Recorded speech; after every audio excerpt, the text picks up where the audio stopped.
All Saber grills feature a patented infrared cooking system that helps prevent flare-ups. Saber grills are available at fine home and hearth or specialty retailers near you.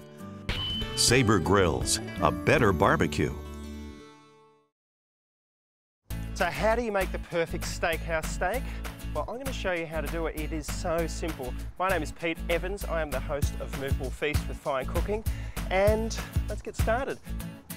First of all, you need good quality produce. What we've got here is a gorgeous ribeye. It's got the bone in, one of my favourite cuts of meat.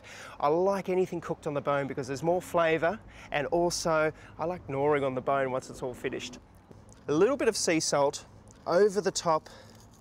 I don't put the pepper on now because that can burn, but you want to put the salt on and drizzle some extra virgin olive oil.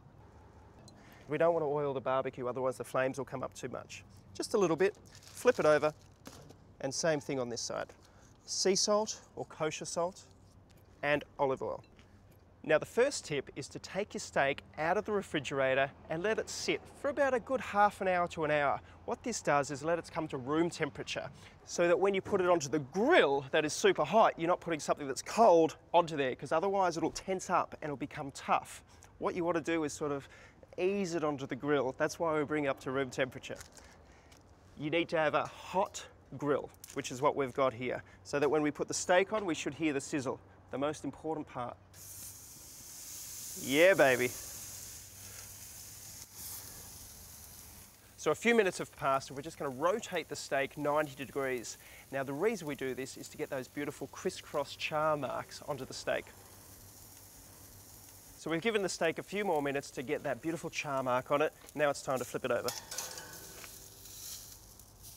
Now here is when we start to season it. Some cracked pepper, lots of it. Just got some chopped up rosemary here. Rosemary and steak, marriage made in heaven. I love chili flakes. A little bit more salt. And just anoint it with a touch more oil. It's that time again where we're going to turn it 90 degrees on the grill. Very simply. There we go. A few more minutes cooking, it'll be perfect. Once it's at your desired doneness, take it and just let it rest in a warm place for about 5 minutes.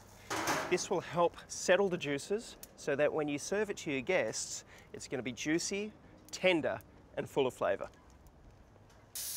And there you have it, the perfect steakhouse steak. I love to serve it with a big squeeze of fresh lemon juice over the top.